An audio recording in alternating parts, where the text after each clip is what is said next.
Espérate, déjame subir un chin. Y ahora me bienvenidos otra vez a mi canal, La Patora. El día de hoy vamos a estar hablando sobre, bueno, si ustedes vieron una historia de, no sé cuándo fue. El punto es que yo subí una historia y estuve muy emocionada porque yo dije, ¿qué pasaría si en el capítulo 9 del libro de Hechos el énfasis de la historia de Saulo no es la que siempre nos han enseñado o la que por sentido común pensamos que es? Entonces estoy muy emocionada. Se van a decir, ¿por qué tú estás muy emocionada? Porque sí, porque Dios me reveló este análisis y me emocioné. Y yo sé que este video se llama podcast, pero un análisis. Pero lo vamos a poner eso porque como que por tradición. Vamos a comenzar, señores. Todo inicia contexto histórico del contexto histórico. Del contexto histórico. Del capítulo 9 y del libro de Hechos. eh, Chanis, mi amiga Chanis, que ustedes la conocen ya. Nosotras comenzamos a estudiar el libro de Hechos. Entonces, nosotras lo compartimos en nuestra clase de Biblia porque nuestro colegio es una institución cristiana, entonces no se llama religión, se llama Biblia. Entonces, estuvimos compartiendo que estamos estudiando ese libro y nuestro profesor de Biblia nos dio cinco pasitos para estudiar la Biblia de una forma correcta. Y se los voy a decir. Eso es para el género narrativo, porque también hay para el género de profecía, género poético y género de discurso, usted sabe. Pero eso es para el narrativo. Y número 1 es la escena, el principio, cómo comienza la historia, la intro. Número 2, el conflicto. ¿Cuál es el problema? ¿Qué está pasando aquí? Número 3, el boom, el clímax. Número 4, la solución. Número 5, la solución es la solución. Ustedes saben, no hay que, perdón. Y número 5, la nueva escena. O sea, el resultado. Sí, porque hay mucha diferencia en la solución y el resultado. Eso lo vamos a hablar el día de hoy. Pero vamos a hacer esto más quickly. Vamos a comenzar. Vamos a ver la escena, lo primero. Versículos 1 y 2 del libro de Hechos. Y dice, Saulo, respirando aún amenazas y muerte contra los discípulos del Señor, vino al sumo sacerdote y le pidió cartas para las sinagogas de Damasco, a fin de que se hallase algunos hombres o mujeres de este camino, los trajese presos a Jerusalén. Vamos a darnos unos pasitos para atrás y vámonos al capítulo 8 de Hechos, versículo 1 al 3. Y Saulo consentía en su muerte. En aquel día hubo una gran persecución contra la iglesia que estaba en Jerusalén, y todos fueron esparcidos por las tierras de Judea y de Samaria, salvo los apóstoles, y hombres piadosos llevaron a enterrar a Esteban, e hicieron gran llanto sobre él. Y Saulo asolaba la iglesia, y entrando casa por casa, arrastraba hombres y mujeres, y los entregaba en la cárcel. Vamos a ver, ¿qué podemos ver aquí? Podemos ver a un personajito, que odiaba la iglesia prácticamente. Él no quería saber de Jesús, él lo que quería saber era de los cristianos para rezarlo ahí chiqui. ¿Te supieron? Ese era el deseo de Saulo. Saulo no quería saber de qué. Oye, eso era lo último que él quería saber de Jesús. Él lo que quería era saber que nadie creía en Jesús. Eso era lo que él quería. Y muchos dirán, pero ese no es el conflicto. O sea, el conflicto no es ese, que él quería perseguir a la iglesia. No, en esta vuelta, no. Vamos a ir al versículo 3, donde dice, mas yendo por el camino, capítulo 3 y mitad del versículo 4. Mas yendo por el camino, aconteció que al llegar cerca de Damasco, repentinamente le rodeó un resplandor de luz del cielo, y cayendo en tierra. Vamos a dejarlo ahí. y cayendo en tierra. El conflicto es este.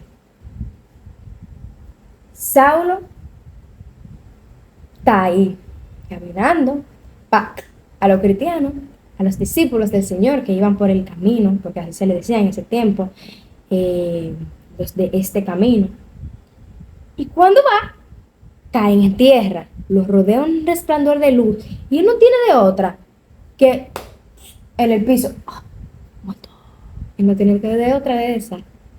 Ok. Es el conflicto. Viene una luz, un resplandor, él no sabe qué es lo que está pasando.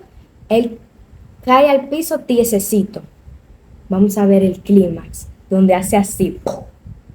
¿Qué es esta luz? ¿Qué es este resplandor? ¿Qué es esta cosa tan poderosa que lo hace humillarse en el suelo, que lo hace posar en esa tierra, él cabalgando directo con su cosa de sumo sacerdote para apresar que, oye, en Damasco estaban todos los discípulos asustados, porque mira, estaban temblando por cuando iba a llegar este hombre, y este iba así todo machote.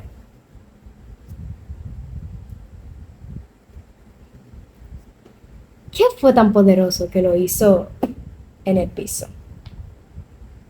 Vamos a verlo en el clímax. La otra mitad del capítulo 4 y 5. Cayendo en tierra, oyó una voz que decía: Saulo, Saulo, ¿por qué me persigues?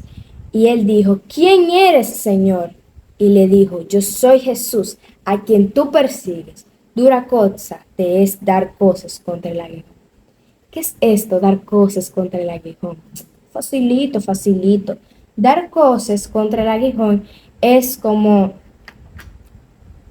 esto vamos a decir que es una arma, es un lápiz, miren. Y esto es eso. Es estúpido, ¿verdad que sí? Claro que es estúpido, porque yo te haga, vamos a decir que esto es afilado, que esto es una arma. Y que yo esté haciendo así, yo misma. Eso es como estúpido. Eso es lo mismo que dar cosas contra el aguijón. Eso es como tú mismo, sabiendo que está la cosa, tú darte en eso, ¿verdad? ¿Usted no entiende? Entonces, como les estaba diciendo, el Señor básicamente le está diciendo: ¿qué es lo que tú estás preguntando? ¿Qué es lo que tú quieres hacer? ¿Qué es lo que tú quieres lograr, mi loco? Lo único que tú estás logrando es mortificarte a ti. O sea, tú no me estás haciendo nada a mí. De aquí. Pero podemos ver cómo él le dice: ¿por qué tú me persigues? ¿Por qué Jesús no dijo: ¿por qué no persigues a mis discípulos, a la iglesia, a los que están en el camino, a los creyentes? Y es porque es la palabra de Dios que nosotros somos parte del cuerpo de Cristo. Y también dice la palabra del Señor que nosotros somos su iglesia. ¿Y qué significa eso? Que somos de Él. Y eso es como cuando, eso me recuerda mucho a como un padre. Nosotros estamos con nuestro papá y hay un problema. Y puede ser algo así, pero, por ejemplo, si usted tiene un problema con un amigo, con una cosa, usted no le está haciendo daño al hijo, usted le está haciendo daño al padre, porque el padre sufre por el hijo. ¿Me entienden? Como algo así. Muy mala analogía, pero quise decirla. Pero sí. Entonces el Señor le está diciendo: ¿por qué tú estás dando cosas al aguijón? ¿Por qué tú te estás autohiriendo, autolastimando? O sea, tú no estás logrando. O sea, tú estás persiguiéndome a mí. O sea, no creas que tú estás persiguiendo a los discípulos. Tú me estás persiguiendo a mí y eso no te va a salir a ti. A ti no te va a salir. Porque si vemos la historia, por más que, oye, mientras más perseguían a los cristianos, más se convertían. Más se convertían. Pero sigamos. Vemos cómo hay algo tan grande que lo cubre de luz, que hace que se caiga al piso, tranquilito ahí. Y le dice: ¿por qué me persigues? Y dice él: ¿quién eres, Señor? Le dice: yo soy Jesús. ¿Cuántas veces ustedes no se han, bueno, personalmente, yo no sé si algunos de ustedes han ido a una iglesia, a un retiro, a un congreso, un campamento. Si no ha ido, le invito a ir, en verdad son unas experiencias del Padre. Pero ¿cuántas veces no hemos ido y a veces nos confundimos? Porque así como Saulo fue enfrentado con la verdad, a Saulo nadie le había dicho, es más, la gente le decía que él lo estaba haciendo bien, los mismos judíos, pero a él nadie le dijo, tú estás dando cosas contra el aguijón, tú mismo te estás hiriendo, tú mismo estás provocándote una herida, manito. Nadie le dijo eso. Fue Jesús que lo enfrentó con su pecado y le dijo, mira lo que te está pasando. Tú pensando que tú lo estás haciendo bien, mira lo que tú te estás ganando. ¿Me entiendes? Pero sigamos. Versículo 6. Él temblando y temeroso dijo, Señor, ¿qué quieres que yo haga? Y el Señor le dijo, levántate y entra en la ciudad y se te dirá lo que debes hacer. Y aquí vengo. Quizás nosotros no estamos buscando a Jesús, quizás lo estamos buscando, pero Él nos encuentra. Cuando Él nos encuentra, Él nos enfrenta con la verdad. Pero de nosotros está la disposición. Cuando el Señor nos enfrenta, cuál es nuestra reacción? ¿Somos orgullosos y nos justificamos? No porque yo hice esto, no porque yo hice lo otro, no porque yo tuve este problema y por eso es que yo lo estoy haciendo. No porque... O cuando somos enfrentados con la verdad, nos humillamos y decimos, ¿qué tú quieres qué tú quieres que yo haga? Es tan verdadero, o sea, te enfrenta tanto, es tan radical que lo único que puedes decir es, ¿qué quieres que yo haga? ¿Qué quieres que yo, tu sierva, haga? Sigamos con el 7. Y los hombres que iban con Saulo se pararon atónitos, oyendo a la verdad la voz, mas sin ver a nadie. Y aquí quiero pararme. Muchas veces nosotros podemos ser Saulo, podemos ser los que estaban con él, podemos ser Saulo que humillado, que esa humillación que fue física puede ser nosotras espiritual, que se hinca al piso y le dice, Señor, ¿qué tú quieres que yo haga? O podemos ser como aquellos que estaban a su alrededor, que simplemente oyeron la palabra, oyeron la verdad de la voz de Jesús, pero no tuvieron un encuentro con él. ¿Cuántas veces no hemos escuchado la palabra? ¿Cuántas veces no hemos ido a la iglesia? ¿Cuántas veces hemos estado en congresos, retiros, vigilias? En multitud de cosas que involucran al Señor, pero simplemente por no abrir nuestro corazón, porque ellos oían, mas no escuchaban. En vez de abrir nuestros corazones, de humillarnos,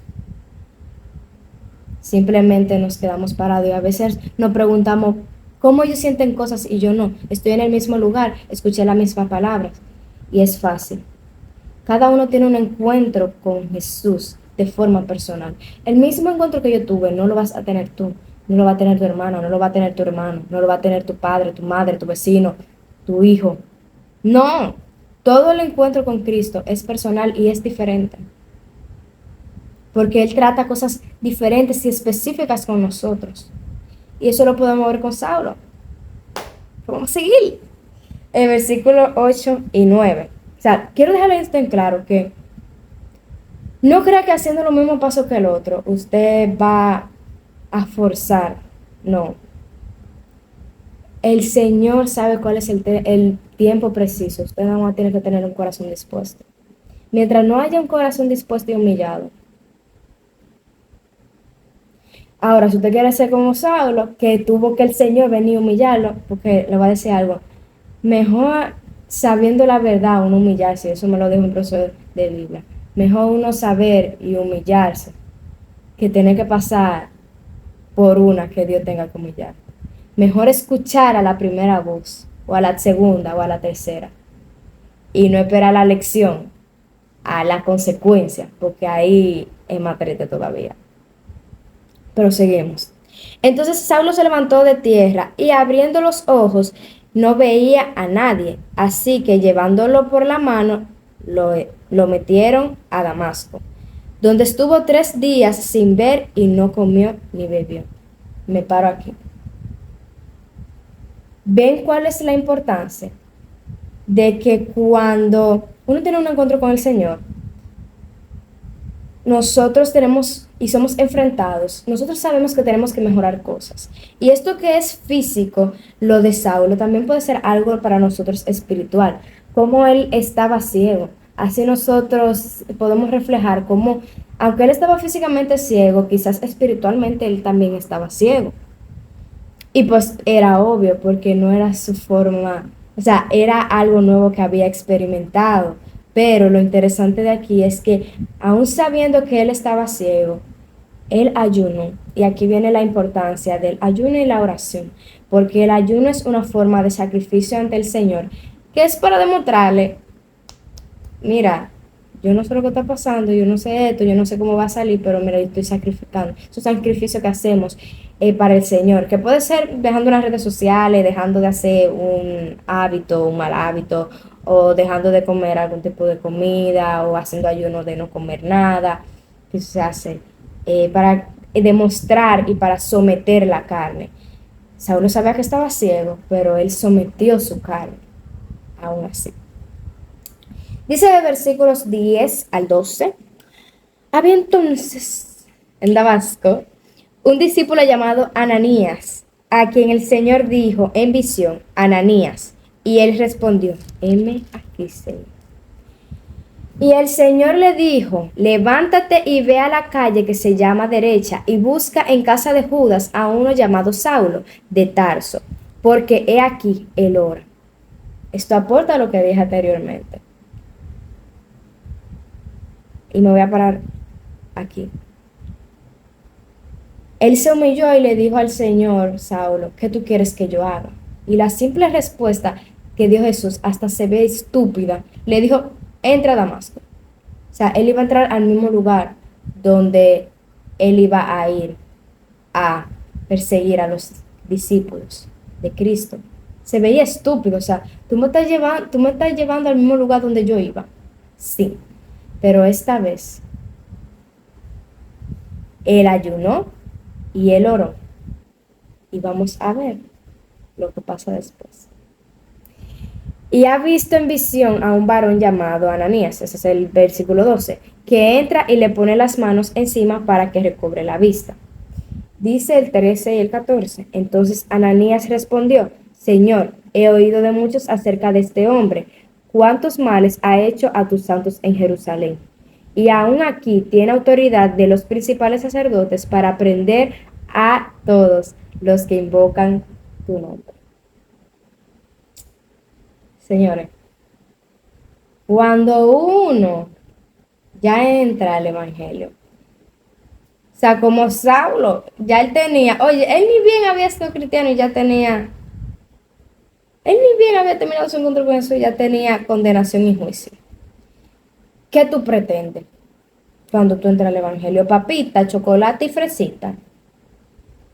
¡Uah! Bueno, te toca cajeta, espinita y yo no sé qué más. Pero esto no es una papita, ¿no? Si esto es una papita, mira. No lo es. Saulo, oye, no habían pasado ni un día y ya estaba juicio y condenación por su pasado. Pero que, mira lo que dice el 15 y el 16. El Señor le dijo, ve, porque instrumento escogido me es este para llevar mi nombre en presencia de los gentiles y de reyes y de los hijos de Jerusalén. Porque yo le mostraré cuánto le es necesario padecer por mi nombre. El Señor le dice, porque vamos todos a tener esa experiencia, ustedes van a ir a la iglesia y van a tener personas que van a estar, que no van a estar de acuerdo con que usted esté ahí, que en verdad van a tenerle mucha, muy de lejos, le va a dar juicio y condenación. Pero van a ver aquellos los cuales, aunque tengan esa perspectiva, el Señor les dice, no te preocupes, ayúdalo, ayúdalo en este camino de la fe. Y este versículo de 15 y 16 me recuerdan al versículo de la Biblia que dice, la buena obra que Dios ha comenzado en ti, la va a terminar. El Señor comenzó. Y aunque fue estúpido que le dijo, ve al mismo lugar a donde él iba a ir a perseguir a los discípulos, él le dice, no te preocupes, ve que él está en ayuno y en oración. Ve, ayúdalo. Le vas a quitar la ceguera. Porque yo le mostraré cuánto le es necesario padecer por mi nombre. 17 al 19. Fue entonces Ananías y entró en la casa y poniendo sobre él las manos, dijo, hermano Saulo, el Señor Jesús, que se te apareció en el camino por donde venías, me ha enviado para que recibas la vista y seas lleno del Espíritu Santo. Y al momento le cayeron de los ojos como escamas, y recibió al instante la vista, y levantándose fue bautizado. Y habiendo tomado alimento, recobró fuerzas, y estuvo Saulo por algunos días con los discípulos que estaban en la iglesia. Esto es fácil. Cuando uno se convierte, uno tiene confusión, tiene mucha confusión. Pero el Señor siempre manda una persona que te va a ayudar en ese camino. Aunque tú tienes su palabra, también hay obreros que van a ayudarte en ese camino, que Dios va a utilizar para seguir perfeccionando la obra que ha comenzado en ti. Y te va a hacer como a Saulo, que le cayeron esas escamas de los ojos, te va a hacer entender muchas cosas que tú al principio no entendías o que nunca pensaste que eran así. Y ya al saber esto, eres bautizado y convives con los discípulos de Cristo. Así es la vida de un cristiano, o sea, literalmente es así, uno tiene un encuentro con el Señor, tiene confusiones, tiene condenación y prejuicio, perdón. Pero cuando llega al camino encuentra a esos hermanos en la fe que nos ayudan, que el Señor utiliza, que nos hacen entender un poquito más esas dudas que tenemos sobre el Evangelio. Y después somos bautizados así, nuestra, confesando así es una forma de testificar nuestra fe en Cristo, el bautismo. Y me gusta. Pero vamos a entrar, o sea, ya vemos la solución. ¿Cuál fue la solución? Se le quitaron las escamas de los ojos, creyó, fue bautizado y vino a convivir con los discípulos. Ahora bien, ¿cuál es la nueva escena o el resultado? Versículo del 20 al 22. Enseguida predicaba a Cristo en las sinagogas, diciendo, diciendo que este era el Hijo de Dios, refiriéndose a Cristo. Y todos los que le oían estaban atónitos y decían, ¿no es este el que asolaba en Jerusalén a los que invocaban este nombre, o sea, el nombre de Jesús? Y a eso vino acá, para llevarlos presos ante los principales sacerdotes. Pero Saulo mucho más se esforzaba y confundía a los judíos que moraban en Damasco, demostrándoles que Jesús era el Cristo.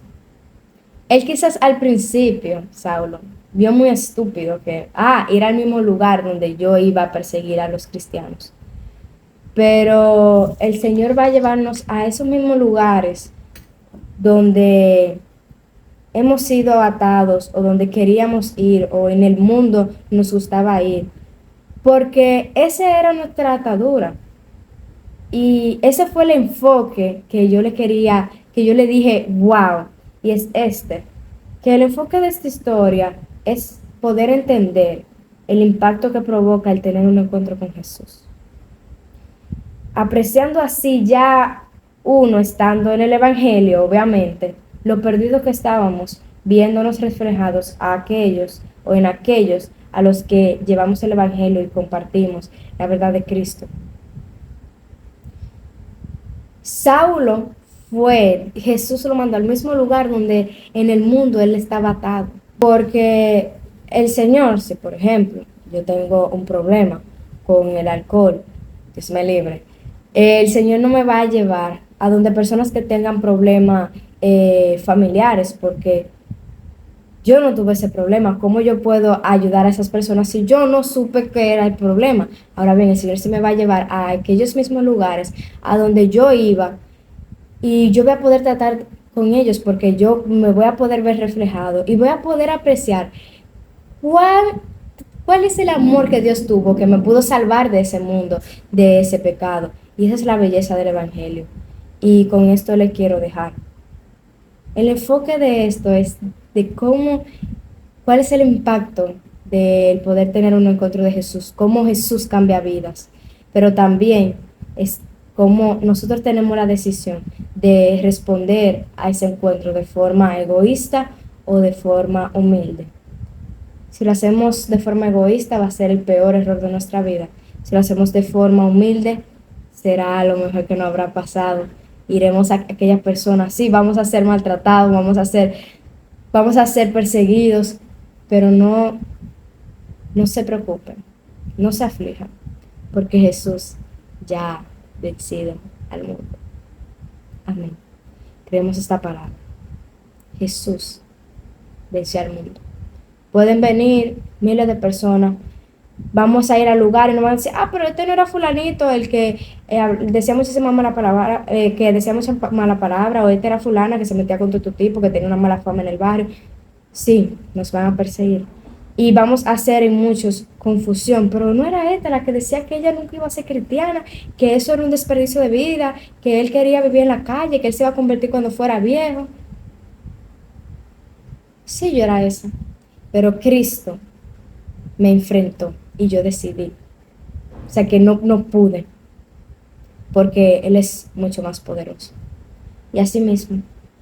Entonces no crean que el Evangelio es una papita, que el Evangelio es fácil. Al contrario, el Evangelio es mucho esfuerzo, es mucho dolor, es mucha responsabilidad, es una constante, un constante proceso en el cual el Señor nos santifica más y más. Pero la diferencia es que vamos a tener la misma prueba del mundo o peor, pero tenemos una esperanza, que es que la buena obra que el Señor empezó la va a perfeccionar y la va a finalizar. Y que van a poder venir miles y van a perseguirnos. Pero tranqui, Jesús ya venció al mundo. Tengan buena noche. Lo quiero mucho, Señor. Sinceramente, ya yo había grabado este video antes, pero son como las 12 de la noche. Y el Señor me dio esta otra palabra y yo dije, tengo que darla. Y en verdad, señores, yo no hago esto porque, yo hago esto porque, sinceramente, si el Señor nos da una palabra hay que compartirla. Sería algo muy egoísta que me lo hubiera quedado para mí. Muchos de ustedes quizás han sido edificados. Y yo le quiero decir esto, ten paz. Yo sé que es una prueba, es un gran proceso. Ten paz, persevera. Persevera para que cuando vayamos al cielo nos podamos encontrar y yo te voy a decir, ¡hey, fulano! Y estemos todos unidos a Cristo. El que murió por nosotros, el que murió en la cruz, el que nos dio la razón de existir, por quien yo vivo, el amor de mi vida. Señores, ¿verdad? Sí. Mi papá, por él es que yo pude saber que realmente es el amor. Gracias a él. Y pues esta lectura de Saulo es prácticamente parte de mi testimonio porque me vi muy reflejada en esa lectura. Y yo sé que quizás tú estás pasando por muchas cosas, o sea, todos pasamos por muchas cosas, pero yo sé que es difícil, yo sé que a veces tienes dudas, yo sé que difícil en este mundo, en esta sociedad en la que vivimos, decir que uno es cristiano, permanecer, pero por favor, sigue ahí, que no te vas a arrepentir, porque al fin y al cabo, ya yo lo he repetido 20,000 veces, pero Jesús ha vencido al mundo. Oremos. Señor Jesús, gracias por este día que tú nos has dado un día más de vida. Gracias por cada uno de mis compañeros, mis amigos que me ven por el otro lado de la pantalla, esos hermanos en Cristo, Señor. Háblales a aquellos que no son cristianos, a aquellos que son cristianos. Haz que esta palabra llegue a los que lo necesitan. En nombre de Jesús, amén.